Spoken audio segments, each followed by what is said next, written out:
My lords, we need to talk about sex. Gentlemen, class is in session. All right! Our ability to grow population defines the success of our civilization.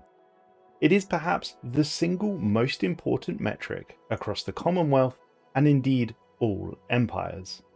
Today I'm going to attempt to show you how to conduct peak breeding programs so you can hit growth rates such as this. We will even delve into the taboo topic of xenocompatibility. I'm going to assume you're all adults and you've all had the talk, so I won't detail the birds and the bees, but it is important that we understand the basics. There are two types of growth available to us: growth, i.e. regular organic reproduction, and assembly. Assembly comes in various forms, the most obvious being machine assembly, i.e. we build robots that don't spontaneously spawn from mummy and daddy. But it is worth noting organic clones also count as assembly, since clones are infertile, cannot breed, and are instead grown in vats. The same works for hive populations who can both grow and assemble their drones. We can also acquire population growth from migration and refugees, which I'll touch on nearer the end of this report. Different empires will want to focus on different things, but we'll start with population growth. And my lords, this is much more complicated than I first anticipated. You may assume, logically, that a population curve would be exponential, i.e. number go up. However, that's not the case. Growth on an individual planet is based on a logistic curve. A logistic curve is an S-shaped graph, meaning it starts exponentially and then levels off at a maximum carrying capacity. There's an example on screen for you now. Where a planet is on this curve will depend on two things: the number of population living on the planet and the capacity of said planet. Growth has a base value, and its maximum value is determined by the slider on galaxy selection, though at default it's 5. That base value of 5 essentially means your growth can never go above 5. Planetary capacity is determined by available housing on said planet, the planet type, i.e. Gaia worlds have higher growth value than a habitat or a tomb world, free districts, and number of people living upon it. Taking those into account, we end up with a formula that looks like this. Growth rate equals 1 divided by 400, which is a constant in the game files, times pops, times 1 minus pops divided by capacity. That formula calculates our base growth rate of a planet before any modifiers, including game settings, are applied to it. If that number was to go over 5, then the default would cap it at 5. I'll walk you through an example using the Commonwealth of Man in 2200. We can see a base growth of 1 plus 3.79, giving us a growth of 4.79. Unity on game start has size 20 and a planetary capacity of 8,000. It starts with 4,800 people living upon it. If we plug these numbers into our population growth formula, and credit to little Elia on Reddit, also known as Synapse Drone on the Stellaris Discord, as they originally posted a lot of this data, we'll get a growth rate of 4.8, which is perfect, and we're almost at the cap. I should also point out that the game calculates these per pop group, and then adds them all up for total value. This is why when you view each pop group, the growth gives you a different number, as it's calculating the number of population in that group against capacity rather than the total number of people on the planet. It also then means that each group grows differently, but at the same time. And this is how we can begin to see just how important planetary capacity is. The more space available, the more headroom the population has to grow. For example, if we halved capacity from 8,000 to 4,000, we would get a negative growth rate, as the people have nowhere to live and therefore birth rates go down. To simplify all of this into a single sentence, the ideal growth rate is attained when the population reaches half the value of the planet capacity. So what you're looking for is, if planet capacity is 5,000, then peak growth is achieved at 2,500 pops. And this also means, and it's an important takeaway, one planet with 8,000 capacity and 2,000 pops will grow slower than two planets with 8,000 capacity and only 1,000 pops on each. It is almost always better to spread out your population across planets if you want to maximize population growth, and this is due to the way that planetary capacity works. Anyway, assuming we have our base growth number, we can begin adding on the various modifiers on top. Using our Commonwealth of Man example, we have an 11% increase from pop jobs. That's coming from the medical centre building working at 100% capacity due to capital world efficiency bonuses. We get an additional 10% because we're xenophobes, and a further 10% from colonial spirit, which is our origin modifier bonus. These are additive bonuses giving us an additional 33% increased pop growth. I note that the modifiers can both be positive and negative, but we can explore those later. Adding all of that together, and that's how we get to 6 pop growth per month. However, my lords, at this point, we should address xenocompatibility. If you can believe it, some in our galaxy breed outside their species. It's fairly disgusting to imagine even developing feelings for a Blorg, let alone engaging in sexual relations with one. Nevertheless, we are aware entire populations commit these acts, and it has a drastic impact on population growth. The Ascension perk itself comes with a 20% pop growth bonus, assuming more than 2 species exist on that planet. However, its real power is due to the way it rewrites the formula to calculate growth. Rather than using the individual species population to calculate growth, it uses all fertile populations on that planet. So all population groups get combined and then grow at the new rate, which is much higher than the individual group rates would have already been. Lots of groups of smaller species will always grow faster than one big species in this case. So that more or less covers population growth, but we should also look at population assembly. Now this is primarily used by machines, since we build machines, but as I touched on, organic assembly also exists. Assembly on the surface is much more straightforward than growth, as the rate has no variable speed based on planetary capacity. You get base assembly plus an additional flat amount from assembly jobs, and the modifiers get added on top. Although I should state some of the modifiers can change that. Let's use XT489 as an example. On game start we have a replicator building giving us 300 jobs and 10% efficiency from capital bonuses, meaning 330 replicator jobs. They give us an assembly of 3.3. If we switch back to our growth page, we can see assembly displayed. We get 1 at base, since we are machines, 3.3 from the replicator jobs, with the percentage modifiers on top, giving us a total of 5.34 assembly per month. Assembly does appear to have the potential to start rather high, which could give robots an early advantage, but it can be outscaled, particularly by hives, which we're about to come onto. Hives and organics do have the option of using assembly, and things begin to get a little bit more complicated as we now have both growth and assembly combined. Using a hive mind with a spawning pool is a good example. We can first see the selection detailing population growth, just in the same way that we saw it with the Commonwealth of Man example. But under that we have a section called bonus growth.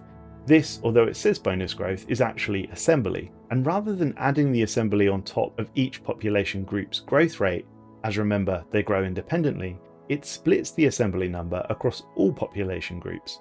So if you have 5 population groups and 10 assembly, the growth rate will increase by 2. Hives and organic empires with assembly options definitely get the best of both worlds, since they can breed population as normal and take advantage of assembly. But there is a handbrake that slows everything down.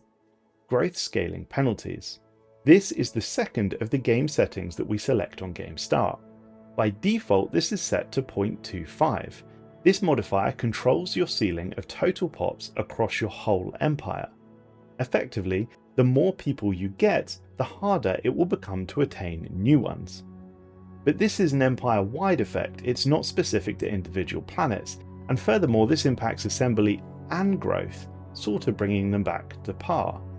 The formula for this reads as follows: growth scale penalty equals 1 minus 1 divided by 1 plus empire pops, times by the game setting divided by 10,000. This scale is entirely tuned to slow you down. If you're running a race but every 100 meters someone gives you a pint of milk to carry, you're going to begin to slow down and eventually you'll barely be able to move.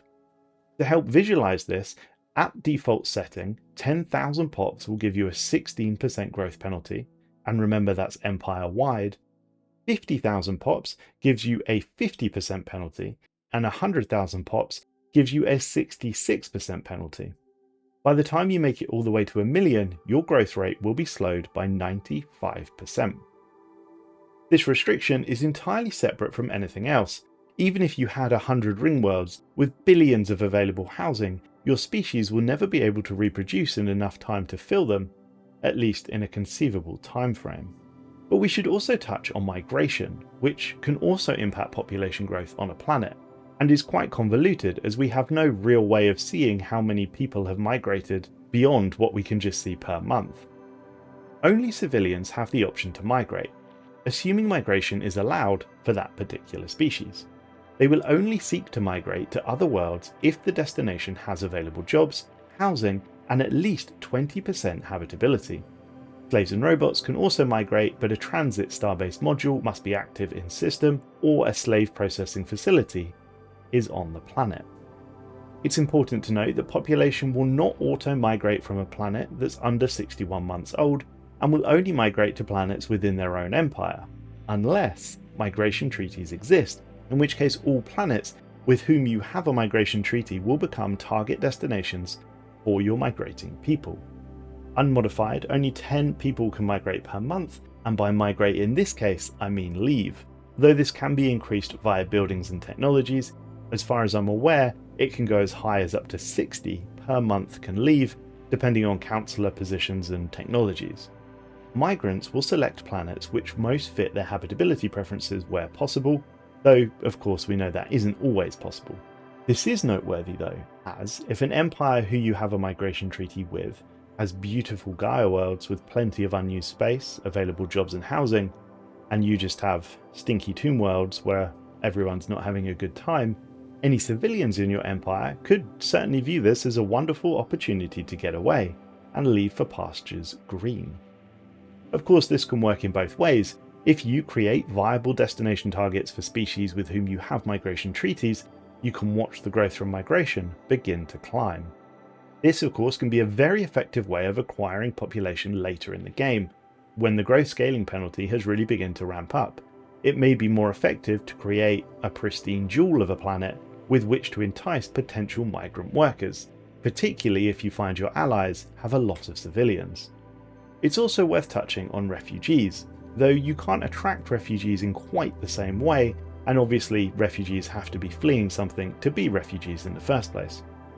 People from other empires may attempt to escape purges, slavery, resettlement, crisis bombardment, or land appropriation. Assuming your policies are set to allow refugees in, they can attempt to travel to your planets. The empire they head for is determined solely by refugee attraction. This is a modifier in some civics or ethics, like xenophile for example. Once the target empire is chosen, they will then pick a planet that is most suitable for their habitability, providing it has available housing. You can set your empire up in such a way to receive refugees, though remember it somewhat relies on an empire doing something to make them refugees in the first place. Frankly, in our galaxy, that's highly likely indeed. We should also touch on Nihilistic Acquisition. This is an ascension perk that unlocks the raiding bombardment stance. Raiding a planet has a chance, per bombardment tick, to steal population from an enemy planet. This of course won't be affected by any growth scaling settings either, so you could, if you are particularly devious, keep a breeder state alive, in and around the peak of their growth curve, purely to go back and raid them, take their people again and again, let them breed, and repeat the cycle. But of course we need to put some of this knowledge to the test and attempt to create the highest population growth planet known to all the galaxy. I shall call it Babylon. My lords, I made 2 different attempts at creating Babylon. The first attempt was using a broken shackles empire, my assumption being lots of different species plus Xenocompatibility equals growth. And that was certainly the case. Growth started off as you would expect, and when I took the Xenocompatibility perk, it doubled, absolutely demonstrating the power of interspecies breeding.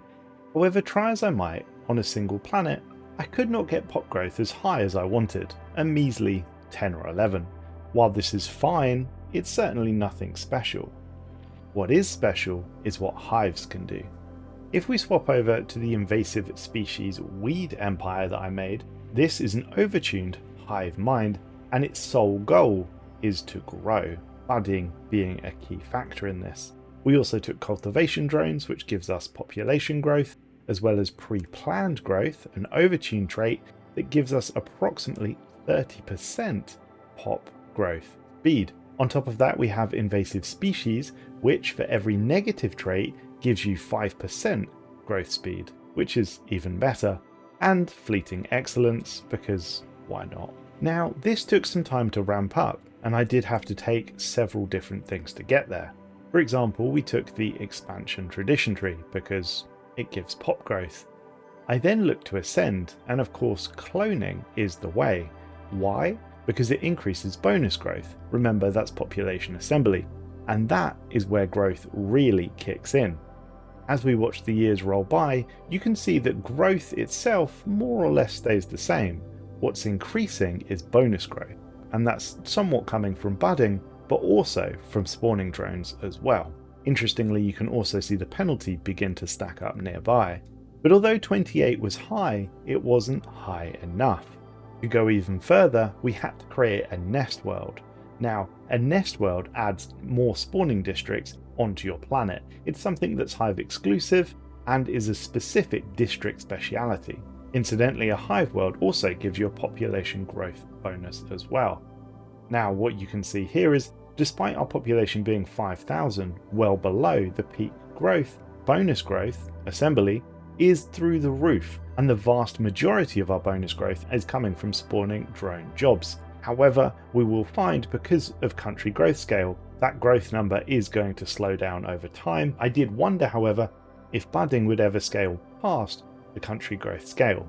So as we watch the months roll by, we can see that the spawning drone continues to increase alongside budding, but the country growth scale gets ever more punishing, lowering our overall growth and population count. Thanks for watching, I hope you found that enjoyable, and my lords, if you want to pre-order the Season 10 pass, which comes with Nomad's Willpower and the 2 scenario DLCs, please use my affiliate link in the description and the pinned comment.